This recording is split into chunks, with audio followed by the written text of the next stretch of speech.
They never expected Earth to survive the culling. The Zarn Dominion, self-declared rulers of the galaxy, sent their fleet not to conquer Earth, but to erase it. The first attack hit without warning. No ultimatum. No declarations. Just fire from the sky and a wave of silence that followed. Cities turned to dust. Families vanished beneath ash and rubble. The oceans boiled in some places. In others, the air itself turned to poison. The message was clear. Earth was a threat, not because of its weapons or its technology, but because of its spirit. Colonel Jack Hadrian was in orbit when it began. His station, Prometheus, floated just outside lunar range, an obsolete relic of a Cold War that never reached the stars. He watched his home burn through cold, reinforced glass, powerless to do anything but scream until his throat bled. His wife and son were down there. So was his brother, his mother, his childhood memories. Everything. Gone. What remained of Earth was not civilization. It was vengeance clothed in skin and rage. The Zarn expected compliance after their show of power. Instead, they found resistance unlike anything they'd faced in 10,000 years of conquest. It started with scattered colonies. Mars, Europa, Titan, all human settlements. The survivors rallied under one banner. Not the UN, not EarthGov, something new, something feral. They called it Legion 1. And Jack Hadrian, reborn in fire and loss, became its voice. He stood before them all. Soldiers, engineers, farmers, orphans. They came to make an example of us, he said. We'll make an example of them. No applause, no chants, just silent nods and hardened eyes. Grief had carved humanity into weapons. Legion 1 didn't just fight back, they hunted. Every Zarn ship, every outpost, every trace of their presence near human territory was wiped clean, not with diplomacy, with precision. Humanity didn't want peace, it wanted justice, raw and loud and permanent. Jack's team, Unit 13, became legend in under 3 months, 12 men and women, all with personal scores to settle. No one questioned their methods, not even when the footage leaked of them spacing surrendered Zarn officers. Mercy is a luxury of the innocent, Jack said when questioned. He hadn't been innocent since the sky turned red over San Antonio. Now, 50 light-years from Earth, Legion 1 prepared for their greatest operation yet. The strike on Zarn's capital moon, Haleth Prime. It was a fortress, a shining jewel, the seat of an empire that had enslaved 100 worlds. It was also the place where the order to annihilate Earth had been signed. Jack walked the decks of the Black Hammer, his flagship. The crew saluted not because of protocol, but because they feared and respected the man who had nothing left to lose. In the war room, maps flickered across the screen. Points of entry, shield weaknesses, guard rotations. 2 days, his XO said. Then we drop. Jack said nothing. His eyes were locked on a small, blinking dot, Haleth Prime's civilian dome. Innocents, children, families, the same kind of people Earth once had. He clenched his jaw. The Zarn didn't hesitate. Why should he? Prep the warheads, he said. But sir, what about... They had a choice, just like we did. Now they'll know what we chose. The room went silent. The galaxy watched from the shadows. And for the first time in history, the rulers of the stars, beings who had never feared anything, felt it in their bones. Fear of humans. Because we didn't beg for peace. We chose vengeance. The hum of the Black Hammer's engines was steady. Too steady.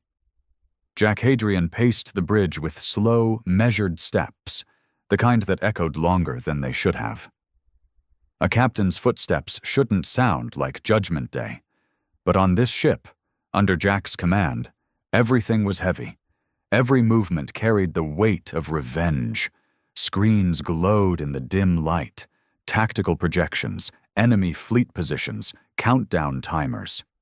In 41 hours, Legion 1 would pierce Haleth Prime's defense grid and descend on the capital moon like a hurricane with a personal grudge. There was no room for error, no time for hesitation. Jack's thoughts drifted. Not to tactics, not to losses, but to his son, Leo. 7 years old when he died in the first wave. He used to draw starships on the walls with a marker, saying he'd grow up to be a space pilot like his dad. Jack never erased those drawings. When he found their apartment in ruins during a recon pass, he didn't cry. He just stared at the blackened wall and promised the ghosts that he'd make the galaxy choke on its arrogance. "Sir," came a voice behind him. Lieutenant Granger, nervous as usual. Young. Too young. He wasn't made for this kind of war, but no one left alive was. "What is it?" "We picked up an encrypted signal from Haleth Prime. Civilian broadcast. It's a plea for negotiation." Jack turned his head, slowly. "What did they offer?" Granger swallowed. "They want a ceasefire, a delegation. They're claiming the Zarn High Council acted without full approval." Jack stepped forward and tapped the console. The message played, a soft, slithering voice in universal standard. "To the human warlord commanding the abomination known as Legion 1, we acknowledge your pain. Your retaliation has been noted. Let us now speak of peace. There has been enough suffering." Jack shut it off. "They're trying to stall," he muttered. "Buy time to evacuate their leaders. Cowards always want to talk when the knife's at their throat." "But, sir, they sounded desperate," Granger said carefully. "There might be children down there, families, maybe even some humans who were taken during the first sweeps." Jack's eyes locked onto Granger's. "My son was 7. They didn't hesitate to vaporize him. You want me to hesitate now?" Granger paled. "No, sir. I just—" "Get out." Granger left without another word. Jack turned toward the stars beyond the glass. In the distance, Haleth Prime hung like a jewel set in a noose. Cities glittered. Life pulsed beneath its atmospheric shield. It was beautiful. But so was Earth once. Before fire rained from above, his hand curled into a fist. On the moon's surface, the Zarn High Council convened in panic. 12 elders, each a living fossil of an empire that had never known fear, sat coiled in anxiety. Their chair claws clicked against obsidian stone as they debated in shrill, layered tongues. "He will not stop," hissed Siratol, the elder of interstellar control. "Every outpost we held has been erased. Every attempt at parley, rejected." "You said humans were weak," spat another. "You told us they'd beg, that their minds were too primitive for sustained war." Siratol's pupils shrank. "Their minds are not what we should have feared. It's their grief. It has no bottom. It just keeps digging." In the corner, a trembling aide brought data feeds, images of human warships decimating patrol fleets, footage of children crying over vaporized bodies, civilians torn apart in raids, except they were Zarn children this time.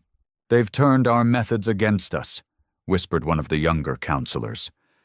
"No," Siratol corrected. "They've refined them, made them personal. They are not fighting for territory. They are fighting for pain."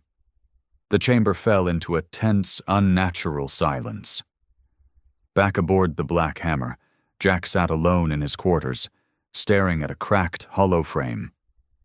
Leo smiled back at him from years ago, next to his wife, holding a paper star in one hand and a model ship in the other. The boy had bright eyes, too bright for this world. Jack remembered telling him once, "Sometimes we have to fight to protect the good things." He never imagined those words would become the foundation for annihilation. The door buzzed. "It's me," came a voice. Sergeant Bell. "Come in." Bell was the only one who could speak freely to Jack. They served together since the Titan uprising. He'd lost his sister during the first Zarn strike, and had been with Jack on every mission since. Command Deck says the Cividome has over 6,000 non-combatants, mostly Zarn, but a few species we've never even cataloged. We sure we want to drop warheads there? Jack didn't answer. Bell took a breath. Look, I'm not saying they deserve mercy, but some of these species, hell, they might have been slaves themselves, caught in the Zarn machine like everyone else. Collateral. Yeah, but are we any different from the bastards we're fighting if we start justifying this?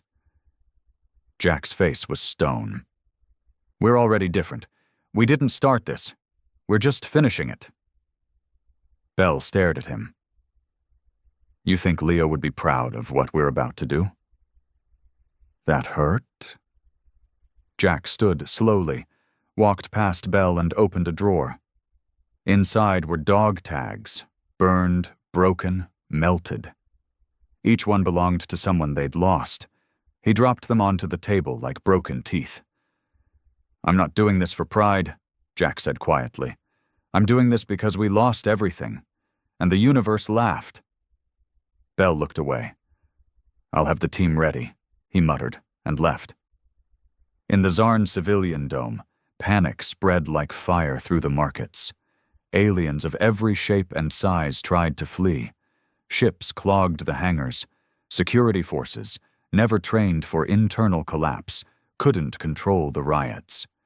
Among the chaos was a human woman, not a soldier, not a spy, a mother, captured during the first attack on Earth.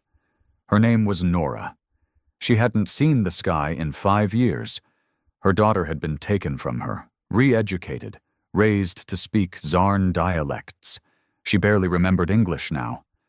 And yet, when Nora heard the alarms, when she saw the panicked Zarn broadcasting messages to Jack Hadrian, she smiled. They're coming, she whispered to her daughter. Your people, they're finally coming. Her daughter looked up, confused. The soldiers who burned cities? No, Nora said. The ones who remember what we lost, and what we became because of it. Hours later, the strike teams assembled. The Black Hammer's launch bays thrummed with energy. Dropships prepped. Pilots checked weapons. Soldiers kissed dog tags and whispered names to ghosts. Jack stood at the front of it all, his armor black as the void, his eyes cold as Titan ice. Listen up, he said. This is it. No retreat, no surrender. We're not here to claim land. We're not here for diplomacy. We're here because they thought we were animals, because they thought fear would make us kneel.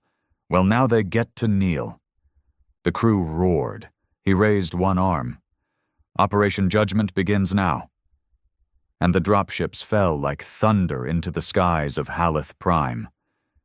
The atmosphere around Haleth Prime didn't burn. It shattered. The Legion's dropships tore through it like serrated blades, leaving trails of fire and fury in their wake. Every vessel carried death forged in grief. Warriors who had nothing left to mourn, only names to avenge. Jack Hadrian stood in the lead ship, his face lit orange by the flames licking across the viewport. No helmet, no mask, just a man who wanted the enemy to see his eyes as they died. Behind him, Unit 13 geared up in silence. No one spoke. No one joked. This wasn't camaraderie. This was ritual. Revenge didn't need words. The ship shuddered violently as anti-air fire peppered the drop zone, but Jack didn't flinch. He'd died already, when Earth fell. This was just the long, drawn-out process of dragging his killers into hell with him. 5 minutes to breach, the pilot barked. Jack's voice was ice. Full deployment. Leave no structure intact, no power grid, no emergency channels. We're erasing them, completely. Yes, sir. Below them, Haleth Prime's surface burst into chaos. The Zarn military scrambled to respond, but their forces were scattered, confused. The dome city, a marvel of ancient alien engineering, lit up with defense grids too slow to track the incoming hailstorm of vengeance. Jack pulled his rifle from the rack and slung it over his back. "Let's finish what they started," he muttered, more to himself than anyone. The Black Hammer's command deck relayed real-time feeds. The operation unfolded with deadly precision. Drones dropped payloads on the communication towers. EMP bursts swept through their atmospheric controls. The entire moon began to flicker. One by one, lights died, and with them, hope. Civilians screamed through the broken streets. Shops collapsed. Fuel lines ignited. It wasn't just a military raid, it was planetary deconstruction. Jack's dropship tore through a shattered skyscraper and landed in the middle of the city's core district, cutting straight through a public plaza once reserved for festivals and celebrations. Statues of Zarn elders cracked and collapsed beneath the shockwave. The ramp opened. Unit 13 descended into the chaos, armored shadows with human faces twisted by loss. Jack fired first. An elite Zarn soldier crumpled before he even raised a weapon. The rest of the team followed suit. Precision wasn't necessary. Only eradication. One building after another was breached, cleared, and left burning. On a side street, Jack cornered a Zarn civilian family, 2 adults and a small child huddled beneath a collapsed walkway. They trembled at the sight of him. The father figure raised a shaking hand, pleading in broken standard. "Please, no fight, no weapon, family only, no war." Jack's finger twitched on the trigger. He remembered Leo, small, helpless, smiling with a paper star in his hand. He turned his rifle slightly, not away, just lowered. He stared at them, his eyes unmoving. "Run," he said flatly. The family didn't wait. They bolted, dragging the child. Jack didn't fire. He didn't feel merciful. He just didn't feel anything. Bell called in on comms. "Dome 6 cleared. Dozens dead. Found a human woman and her kid. Says she's been a prisoner since the first strike." Jack's brow tightened. "Where is she?" "Coming your way. She asked for you by name." Jack moved through the rubble until he saw her. Nora. Pale, thin, with dirt-streaked cheeks and haunted eyes. The little girl beside her clung to her leg, uncertain whether to smile or cry. "Colonel Hadrian," Nora said, voice cracking. "You really came." Jack stared at her. "I thought all the Earth prisoners were dead." "They told us we were," she said bitterly. "For 5 years they made us believe Earth didn't exist anymore, that the Zarn had saved us from our own destruction. And the kid. She's mine. They reprogrammed her, gave her a new name. I kept whispering her real one every night until she started remembering. She's human. She just forgot how to be." Jack knelt beside the girl. She looked up at him, confused but curious. "Do you know who you are?" he asked. She shook her head slowly. "They said I was born on the moon." He touched her shoulder gently. "You were born on Earth. Your people didn't die. We just took our time deciding how hard we were going to hit back." Nora's eyes welled. "There are more. Thousands, scattered, angry, and we're not stopping."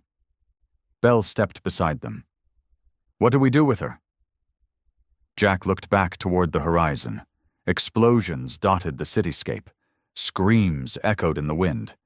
"Get her on a medevac! She's done her time in hell!" Hours passed. The dome continued to fall. Military targets were wiped clean, and infrastructure collapsed in a coordinated, brutal pattern. Jack and Unit 13 moved deeper into the city, now heading toward the command spire, home of the Zarn High Council. Intelligence had finally confirmed it. Most of the elders were still there, still hiding, still trying to call off a war they started too late. The path to the spire was lined with wreckage, streets broken in half. Corpses, alien and human, burned or buried under collapsed steel. This wasn't a battlefield. It was a graveyard. and Jack Hadrian walked it like a priest of ruin. A sniper took a shot from a shattered tower. Missed. Jack didn't. The Zarn fell from the rafters, half his head missing. Bell nudged Jack's shoulder. You see what I see? In the shadows of a crumbling bridge, children, Zarn, and other races huddled near a fire. Not soldiers, not fighters, just scared. Council's moving civvies into the outer sectors, Bell muttered. Human shields. Not unexpected, Jack growled. We keep going. You sure? Jack hesitated. His fingers flexed on the grip of his rifle. The firelight flickered on his face, revealing the cracks under the surface. War doesn't ask permission, he said. It just keeps going until someone's left to tell the story. At the command spire, the Zarn High Council waited like rats in a sinking ship. They'd never imagined a moment like this, cornered by a species they had once dismissed as feral. And now, the feral ones had learned strategy. Syra Toll's eyes twitched as she watched the human feed. She saw their dropships, their flamethrowers, their silence. They're not negotiating, she whispered. They don't want prisoners. They don't want reparations.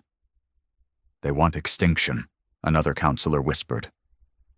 Not of our race, Syra Toll corrected bitterly.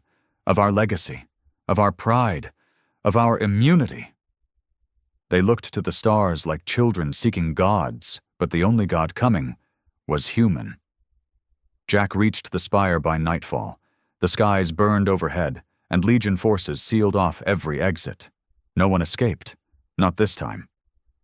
At the base of the tower, Jack stopped. Bell looked at him. We breaching? Jack stared up at the looming structure, glass and black stone, sharp like a dagger to the stars. He took a breath. Then he gave the order. Light it. Charges placed. Timers set. They didn't storm the tower. They erased it. The explosion shattered half the district. The High Council was atomized in seconds. No trial, no broadcast, no last words. Their final legacy was dust. As dawn approached, Haleth Prime was no longer a capital moon. It was a cratered ruin, a grave where arrogance once stood tall. Back aboard the Black Hammer, Jack stood on the observation deck. Bell joined him. We did it. They're gone.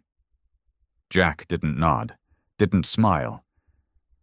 War isn't about winning anymore, he said softly. It's about who gets to end it on their terms. And us? Jack closed his eyes. We ended it. Now the galaxy knows what happens when humans are pushed too far. Bell looked out at the remains of Haleth Prime.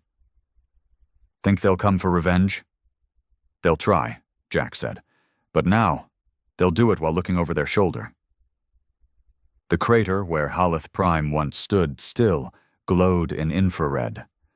From orbit, it looked like a festering wound in the stars, a perfect circle of ruin, its once proud spires turned to molten shadows. There were no distress beacons, no emergency broadcasts. The Zarn Empire's heart was gone.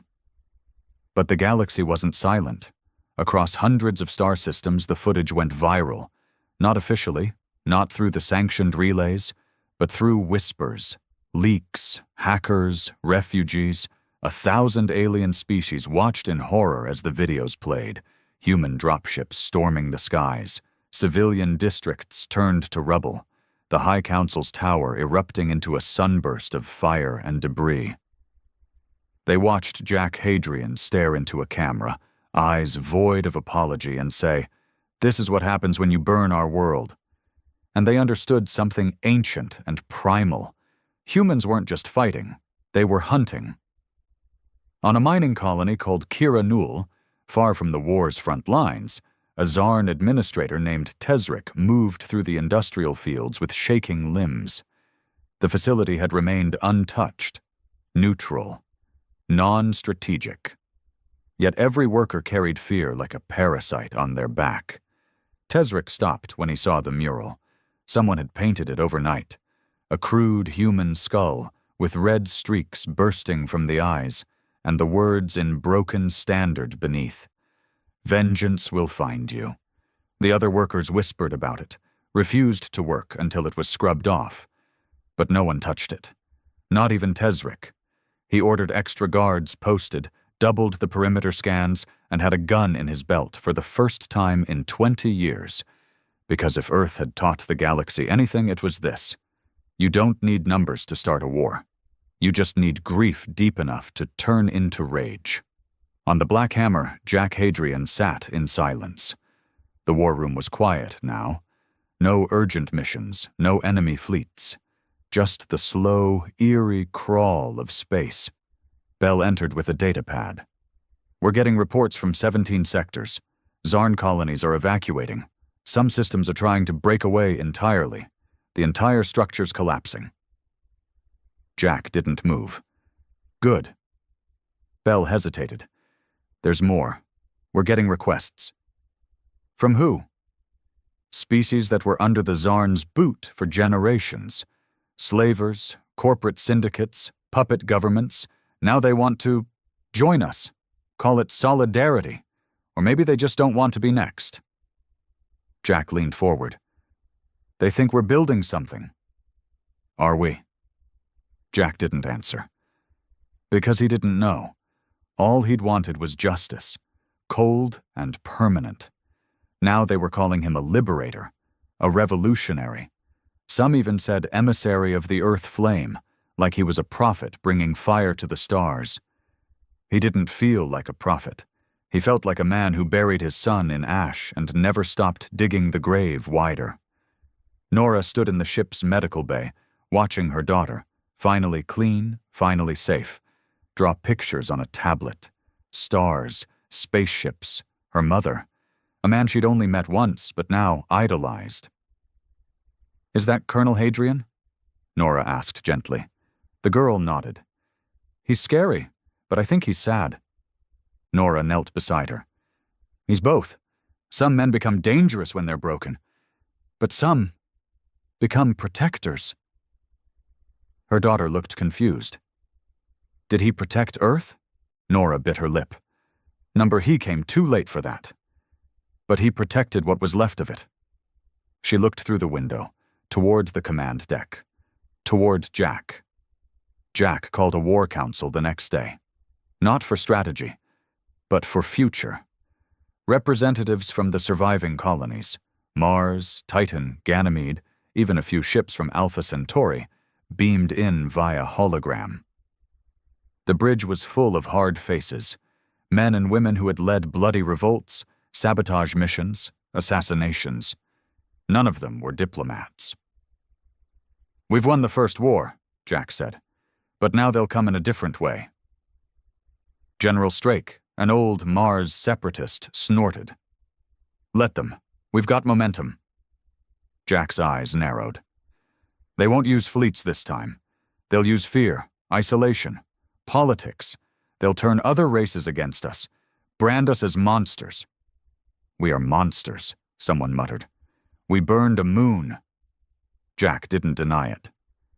I won't apologize for it, he said, but I also won't let this become a crusade. We didn't fight to rule. We fought to make sure no one ever does to us what they did again. Another voice piped up, one of the Titan commandants. And what about all these colonies asking to join us now? You want to build a federation? An empire of vengeance? Jack stood, looming tall. I want to build a wall, one that no alien, no invader, no empire ever crosses again. If they want to stand beside us, they'll bleed with us. If not, they stay out. Silence, then slow nods. Agreement. Not out of unity, but exhaustion. No one had the stomach for another grand vision. They just wanted to survive and never bow again. Elsewhere in the galaxy, the old powers watched. The Zathari conglomerate closed its trade routes with Earth colonies. The Rin Dominion declared neutrality. The Korak Enclave began arming up, quietly forming fleets not aimed at the Zarn, but at Earth's satellites. In the shadows, fear twisted into planning, and in deep orbit around the ruins of Haleth Prime, something stirred. A ship. Small, stealth class. Not Zarn. Inside, a council of alien operatives studied footage of Jack Hadrian's face over and over again. "This is the human problem," one said. "They never learn balance. Either they kneel or they burn. And this one doesn't kneel. Number, which means if we want peace, we have to kill him." Back on the Black Hammer, Jack stood alone in the observation deck again. He no longer looked at stars with wonder. Only calculation. Bell joined him after a long silence. "We're getting word from the Andor Belt. Someone's been assassinating human envoys." Jack raised an eyebrow.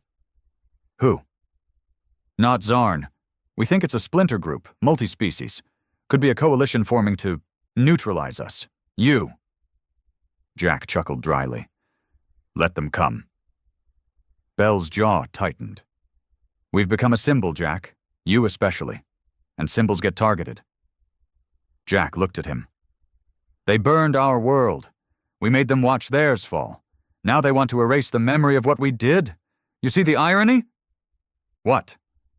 "We gave them peace for centuries. They gave us silence and ash. Now we give them vengeance, and they beg for peace." Bell said nothing. Because what could he say? Humanity hadn't asked for this role. It had earned it the hard way. Deep in his quarters, Jack sat at a terminal. He opened a file, one he hadn't looked at in months. Leo's last recorded message. "Hi, Dad. Mom said you're saving the world. I made you something." A drawing, stars, a spaceship. The word home scribbled in a child's shaky handwriting. Jack stared at it. Because even now, after the war, after the blood, he didn't feel like he was home. He felt like he was still in orbit, still waiting to fall. The first assassination attempt came 6 days after the Haleth Prime strike. It happened on Cora Station, neutral territory orbiting a dead star, where Earth's new alliance was holding fragile talks with former Zarn-subjugated races. The air was stale, the corridors gray and rusted, and the delegates wore fake smiles stretched thin by fear. Everyone was watching the humans now, not to see if they would attack again, but to see if they could be reasoned with. Jack Hadrian didn't care for any of it. He sat in the chamber's high seat, armor unpolished, jaw locked, eyes dead. He didn't speak much, just stared. And people listened. The delegate from Drevna 3, a reptilian creature named Koshmar, had just finished thanking him, nervously, for liberating the galaxy from tyranny, when the lights cut out. 3 seconds of black. Then a scream. Then the flash of a plasma round, followed by another. Bell tackled Jack to the ground as 2 guards lit up in a cloud of energy and flesh. Chaos erupted. Delegates ducked. Soldiers fired blind. The scent of scorched ozone filled the air. By the time the emergency lights kicked in, 5 were dead. Jack wasn't one of them. He stood up calmly, dusted his armor, and walked toward the body of the assassin, a slim humanoid wrapped in reflective mesh, face burned off by counterfire. Bell approached with his rifle drawn. "You all right?" Jack didn't answer. He looked at the charred face, trying to find something. A hint, a clue. But there was nothing left but teeth and melted skin. "Not Zarn," Bell muttered. "Too small. No implants. Not military either." Jack knelt and picked something from the floor. A pendant. It bore no insignia, just a crude carving of 3 rings overlapping. Jack held it up. "Who the hell are these people?" The intel came slowly. Too slowly. The symbol was traced to a secretive movement spreading across several outer systems, a rogue coalition called the Concord of Balance. It wasn't a government. It wasn't even military. It was an ideology, one born from fear, from the ashes of Haleth Prime, from the images of humans burning cities, killing civilians, refusing to negotiate. The Concord's message was simple. If humans won't stop themselves, we must. They called Jack Hadrian the Dark Star, the beginning of humanity's descent into galactic dominance. They weren't wrong. In the command deck of the Black Hammer, the atmosphere shifted, not from grief, from doubt. Reports trickled in every hour. Raids on human outposts, sabotage on trade ships, diplomats murdered en route to peace summits. One group even hijacked a relief vessel and spaced the entire crew, leaving the hull marked with the 3 rings. Jack paced in front of the holo map.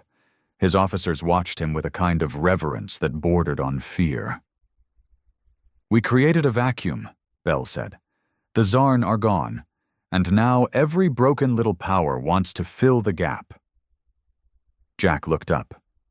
"Then we start crushing them one by one." Someone, Lieutenant Morin, shifted uncomfortably. "That's escalation, sir." Jack's eyes snapped to him. "We already escalated when Earth fell. Everything after that is just cleanup." Morin looked like he wanted to protest, but stayed quiet. Bell spoke carefully. "The Concord's not just enemies. Some of them were allies once. Scientists, colonists, even a few Earthborn. They think you're too dangerous to let live." "Good," Jack said, voice cold. "Let them keep thinking. While they run, we'll be arming." He stared at the map. Flashpoints everywhere, red dots spreading like a virus. "This is the war after the war," he muttered, "and we're still not done bleeding." A week later, the second attempt came. This time it was personal. Jack was alone in his quarters, standing in front of Leo's drawing again. The soft scribbles, the misspelled word HOM, the stars. He heard the door slide open and didn't even turn. "Security's tighter than ever. You'd need clearance just to breathe near my door." The voice behind him wasn't Bell's. It was soft, female, cold. "That's why I came alone." Jack turned slowly. The woman standing there was Zarn hybrid, rare. Her skin bore faint ridges, her eyes luminous, but her form was lean, familiar, human in posture, weapon drawn. "You're conquered," he said. She nodded. "You ended Haleth Prime. We intend to end you." Jack stared at her hand. It trembled. "You lost someone," he said. "Didn't you?" "My brother, civilian engineer. He died trying to help evacuate children when your firebombs dropped." Jack nodded slowly. "So kill me." She hesitated. He stepped forward. "Do it." She raised the pistol, hand shaking harder, and couldn't. "You're not the only one with ghosts," he said. Then Bell stormed in, too late, and tackled her. She dropped the pistol, didn't resist, just cried. "I was supposed to hate you," she whispered, "but all I see is someone who's already dead." Jack stood over her, silent. Then he walked out. In the medbay, Jack watched her through the glass. She didn't scream. She didn't curse. She didn't even look up. "She's not a soldier," Bell said. "She's just a message." Jack nodded. "The Conquered wants me scared. Or dead. Preferably both." Bell stepped closer. "Jack, you need to listen. There's talk on the colonies. Even among our own people. They think you're bringing this heat down on us. That maybe it's time to step back." Jack turned sharply. "Step back from what?" "From being you." Jack's eyes narrowed. "You mean the man who stopped the extermination of our species? That's the one you want to silence?" "I mean the man who's becoming a target bigger than any fleet." Jack stared at him, long and hard, then turned away. "Tell the men to arm the strike cruisers. Conquered or not, we don't run from threats." Bell didn't move.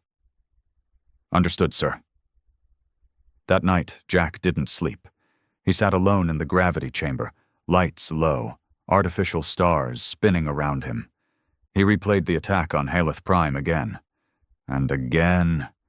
He watched the flames, the collapsing spire, the bodies, then Leo's message. And for the first time since Earth's fall, Jack cried. Not because of guilt. Because he didn't feel anything anymore. And he knew, somewhere deep inside, the man who loved that little boy had burned up with him. The Black Hammer drifted in high orbit above Eros 9, a former Zarn-controlled refinery world now under Legion control. Below, human banners waved over burning slag towers and retooled factories. The air was heavy with smoke and victory, but above, in the cold dark of command, something deeper than fire brewed. Doubt. Jack Hadrian stood in front of the war table again, eyes locked on a string of red indicators that crept across the galactic border like poison vines. The Conquered has established 3 staging systems, Bell reported, his voice flat. We intercepted communications. They're coordinating with rogue human fleets, former EarthGov remnants, probably mercenaries now. Jack didn't flinch. And the colonies? Some are turning away from us, quietly. No declarations, but they're blocking transmissions. They're scared of retaliation, or scared of you. Jack didn't respond. Commander Strake, patched in from the Mars Forward Command, appeared on the main holo feed. His voice was steel. This is a cancer. The Conquered spreads lies, stirs fear, then uses it to justify attacks. We need to wipe out their central cells before more colonies defect. I agree, Jack said, but Bell stepped forward. Number, we don't know where their true command is. And some of their members? They're civilians, exiles, people who fought beside us when the Zarn fell. Traitors now, Jack replied coldly. Bell pushed harder. You can't erase every threat with missiles, Jack. Not when half of it looks like us. Jack's jaw tensed. There's no us anymore, Bell. Just those who remember Earth burning, and those who think we overreacted. The room chilled. Even through comms, Strake's face tensed at Jack's words. Something dangerous passed between them. An understanding. Bell saw it too. Something was cracking inside Legion 1. 3 days later, Jack's suspicions came true. The Conquered attacked Colony Verta 9, but not with ships, with ideas. Their agents slipped into the colony's communication network, broadcasting videos of Jack Hadrian's raids, his speeches, even manipulated footage of civilian casualties from Haleth Prime. They painted him not as a liberator, but a genocidal warlord. A tyrant in black armor, incapable of peace, addicted to war. It worked. The local governor shut down the Legion garrison's feed, refused to send reinforcements, declared Verta 9 a neutral humanitarian system. Jack read the statement with a clenched fist. We honor what Colonel Hadrian did to stop the Zarn, but his current actions no longer reflect the values of survival or peace. We seek a different future. He crushed the datapad in his hand. Back on the Black Hammer, the command deck buzzed with whispers. Jack walked through it like a ghost in armor. Silent. Heavy. Officers straightened at his presence, but their eyes betrayed something worse than fear. Wavering loyalty. He stepped into the strategy chamber where Bell stood waiting. Alone. You leaked the casualty footage, didn't you? Jack asked, without flinching. Bell didn't deny it. I thought if the colonies saw everything, the whole truth, they'd back off. Maybe force a sit-down, a peace. Jack took a step forward. We don't negotiate with those who kill our children, Bell. They didn't kill Leo, Bell said quietly. The Zarn did. And they're gone. So why are we still killing? Silence cracked like thunder between them. Jack's voice dropped. Because we don't get to live in the world Leo died in. We get to survive in the world that made it happen. Bell looked away. I didn't want to betray you, he said.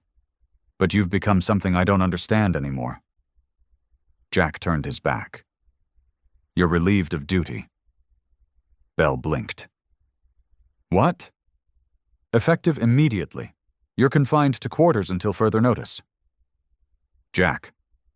If you speak again, I'll have you spaced. Go bell left, slowly. No fight, no words, just pain. And that was when Jack knew. The war outside wasn't half as dangerous as the war inside. Hours later, the first strike hit. Not a missile, a virus. The Black Hammer's navigation went dark, mid-orbit. Engines stalled, gravity flickered. Half the lights died as internal systems scrambled under a foreign protocol. The security feed showed infiltrators on Deck 4. 3 masked figures in Concord armor, armed with plasma disruptors. They weren't here to take the ship. They were here to kill him. Jack didn't wait for the alert. He was already moving, rifle in hand, flanked by 2 guards. They passed body after body, officers cut down with precision, systems fried from inside. He reached the blast doors and stopped. On the wall, drawn in blood, were 3 circles. The Concord's mark. He ordered the doors open. The first agent barely had time to turn before Jack shot him point blank in the face. The second fired and grazed Jack's shoulder. He barely flinched. Shot her through the ribs. She fell, choking. The third was different. A human. Fully. And Jack recognized him. Lieutenant Morin. The one who had questioned him back in the strategy room. "You were Legion," Jack growled. "I am Legion," Morin spat, bleeding from the mouth. "The version that remembers why we fought. To stop monsters, not become them." Jack stepped closer. Did Leo deserve to burn? Morin flinched. "No." "Then don't ever tell me who the monster is." He fired. Point blank. The ship recovered after 10 hours of repair. The virus was contained. The infiltrators were purged. But something irreversible had happened. Jack Hadrian had killed one of his own. Some of the crew nodded in approval. Quietly. They feared the Concord's reach, but others stared at Jack like they didn't know him anymore. And maybe he didn't either. 2 days passed. Bell remained in confinement. No trial. Jack visited him once. No words. Just looked through the glass. Bell didn't stand. Didn't speak. He just stared at Jack's reflection and shook his head. The outer systems continued to fracture. Concord cells gained sympathy. They released manifestos, claiming they didn't want war, only balance. That humanity had gone too far, that Jack Hadrian was now a symbol of unchecked violence. He wasn't the sword, he was the sickness. And across the stars, even some humans started to believe them. Jack sat alone in the command chamber late one night. A bottle of Titan whiskey sat unopened on the table beside him. The stars outside flickered. Silent, endless, watching. He whispered to no one, "They want me dead because I made them afraid." He tapped the glass. Good.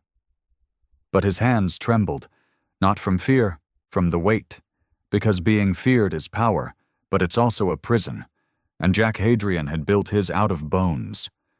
The coordinates came in quietly. A hacked data stream intercepted on the fringes of the Orion expanse, slipped into Black Hammer's mainframe through a dead relay satellite. No encryption. Just one cold line of text and a set of numbers. Concord Prime, Last Refuge System, Cygnus Delta 6. Jack Hadrian stood over the terminal in his private quarters, alone, his face dim in the flicker of the code. He read it twice, then again, not because he didn't believe it, but because he knew what it meant. This wasn't a trap. It was an invitation. By dawn cycle, the Black Hammer was in full prep mode. Strike fleet mobilized, troop carriers fueled, stealth ships were dispatched ahead for deep scan verification, and the War Council, what remained of it, was summoned. The room felt smaller now. Strake, patched in from Mars again, Commander Thorne from Ganymede. A dozen others blinked in via holofeed, each one with the same wary expression. Jack stood at the head of the table, arms behind his back, the stubble on his face rougher, darker. "We found them," he said without preamble. "The Concord's main node, their fleet, their operatives, their propaganda farms, all of it. We strike now, fast, loud, and final." Thorne raised a brow. "You're proposing we commit half of our remaining forces to a system we haven't verified?" "It's verified," Jack snapped. "We lost too many to get these coordinates. This is the only window we'll get before they scatter again." Strake cleared his throat. "Even if it's real, and I'm not saying it's not, this isn't like Haleth Prime. Concord Prime isn't a military complex. It's a city, civilian-heavy. Scientists, defectors, political exiles. They declared war the moment they put a rifle in a civilian's hands." Jack cut in. "They've killed my officers, sabotaged our ships, assassinated envoys. If they wanted peace, they would have spoken before they started spacing our people." Another voice buzzed in. "Some of those people are human." Jack met the speaker's eyes through the feed. So were the people buried in Earth's ash. That ended the debate. The vote passed 9-3. Operation Ashwind was approved. Bell sat behind reinforced glass, wrists chained, silent as the guards relayed the council's decision. He didn't react, didn't blink, just whispered to himself, "It never ends." In the prep bay, Legion troops readied their gear. Some moved with purpose, others hesitated between steps. Rumors spread fast. Civilian targets, mass eradication, another Haleth Prime. Jack walked among them. He didn't give speeches anymore. He gave orders. Section 7 will drop on the orbital communications towers. No mercy, no messages out. They die in silence. Section 9, power grids. Target infrastructure before you touch a single living thing. And the primary team hits the central Concord Tower, alive or dead. I want their council off the map. A young soldier, private, barely older than Leo had been, raised his hand. "Sir, what if there are kids down there?"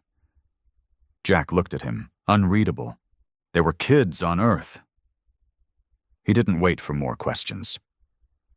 3 days later, the fleet entered the Cygnus Delta system. And there it was. Concord Prime. A lush, blue-gray moon orbiting a gas giant. Rings glittering around it like halos made of ice and sorrow. From space, it looked peaceful, untouched. A paradise. Below the clouds, hundreds of small cities dotted the valleys, forests, and oceans. Most had no weapons, no defense shields, no warships in orbit. The Concord didn't expect a full assault. They thought Jack Hadrian was bluffing. They were wrong. "Launch all units," Jack ordered. The dropships peeled off the black hammer like hornets, descending in formation. Rail cannons rotated into place. Plasma batteries charged. Bombers began atmospheric breach maneuvers. Then came the warning. From inside. The bridge alarms screamed red as internal security locked down Deck 4. Explosions ripped through the fuel bay. Automated doors sealed. Lives screamed out over broken comms. A mutiny. Jack spun toward the security feed. Loyalists of Bell, dozens, maybe more. Mostly junior officers, some engineers. None armored, but all determined. He slammed his fist on the command panel. "Who let them organize?" "Sir, internal chatter's been locked down since Verta 9. They must have coordinated through encrypted line-of-sight signals. We thought they were clean." Jack's eyes blazed. "Seal Deck 4, suck the oxygen out." "Sir?" They made their choice. The airlocks opened. Screams turned to silence. The lights dimmed, and the last spark of rebellion was gone before it could become fire. When the command crew looked back at Jack, no one questioned him. No one spoke, because the silence was louder than anything else. On the surface of Concord Prime, fire bloomed like flowers. Jack touched down in the city's central plaza with Unit 13, what was left of it. His boots hit the marble of a peaceful society that had once held rallies for unity. A fountain nearby spilled over with blood. The conquered tower loomed above him, white, arched, pure. He aimed his cannon at its base and fired. Inside, the Conquered's true leaders huddled around a data table, their robes tattered, their voices frantic. "He came," one whispered. "He actually came. We tried to warn them." Another stood. "He is what we made him. Don't you see? We called him the Dark Star so often we birthed it into reality." Their final message, broadcast seconds before the tower fell, was a flickering hollow of a woman's face. "If you see this, know that vengeance eats itself. It burns even the ones who carry the torch." Jack walked through the rubble of the tower as it smoldered. His team cleared the bodies, checked for survivors. None. He stepped over cracked stone, past shattered data cores, until he reached the command dais. And there it was. The Conquered symbol. 3 interlocking rings, cracked down the middle. He stared at it.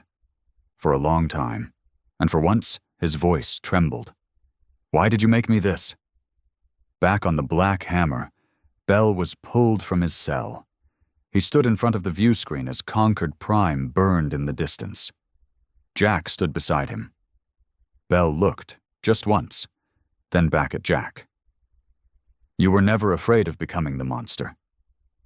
Jack didn't blink. "I was afraid I wouldn't go far enough." The war was over, not because the galaxy declared it finished, but because no one dared fight anymore. Conquered Prime had fallen, its towers, its people, its ideals reduced to rubble and whispers. The 3-ring symbol that once stood for peace and balance now lay broken in ash beneath human boots. Every planet, every moon, every listening outpost watched the feeds, saw Jack Hadrian walk through the flames without flinching, saw the last Conquered broadcast silenced mid-sentence. He didn't gloat. He didn't justify. He just erased. And in that silence, the galaxy decided. No more war. Not because of peace, because of fear. Inside the command chamber of the Black Hammer, Jack sat alone. No council, no orders, just him, and a single datapad flashing red with the header, High Command, Post-War Transition Proposal. He read it once, then again. The colonies were calling for a restructure, a demilitarization, the dismantling of Legion 1. His face didn't change. He already knew it was coming. You don't win a war like this and walk away a hero. You walk away like something radioactive, untouchable, feared, and best buried far from civilization. Bell stood in the observation chamber, unchained for the first time in weeks. He watched the stars, arms folded, the view of Conquered Prime's shattered orbit in the distance. Jack entered behind him. They didn't speak for a while.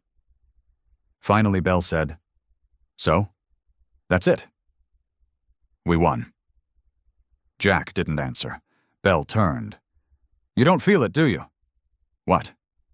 "The weight, the cost." Jack walked past him, stopping at the glass. "Every night I feel it," he said. "In the silence, in the dreams, in the still moments when I almost forget what Leo's voice sounded like." Bell's voice softened. "Then why keep going?" Jack's jaw tightened. "Because the only thing worse than becoming the monster was letting them think we wouldn't.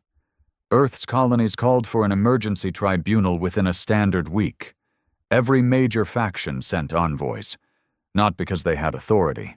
Jack had made sure of that, but because they wanted closure. The hearings were held aboard a neutral station above Ganymede. Sterile, diplomatic, clean. Too clean. Jack arrived without ceremony, flanked by 2 guards he didn't need.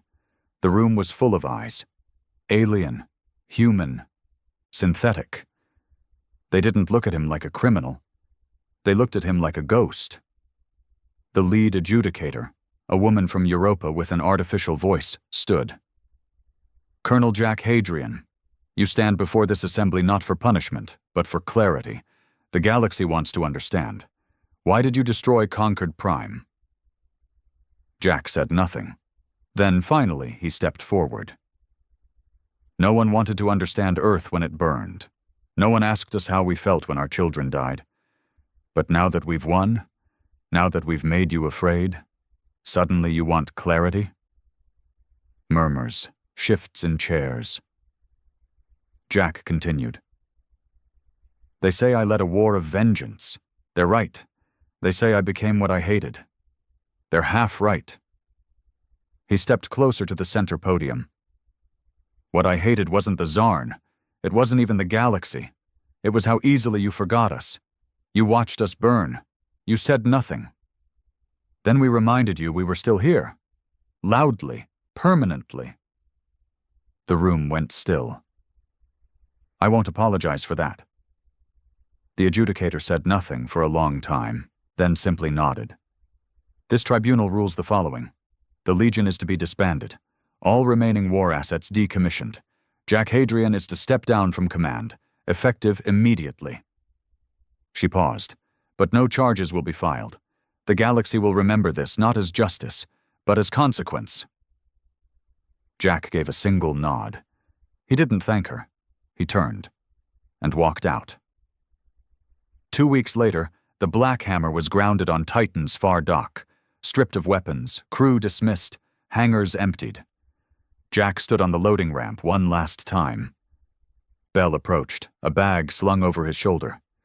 They're offering relocation, new identity. You could start over. Jack didn't answer. Bell stepped closer. You don't have to disappear, you know. You could help rebuild, teach, advise, be part of something human again. Jack looked up at the sky, Titan's hazy clouds swirling above orange plains. I don't know if I'm human anymore, he said. Not after all this.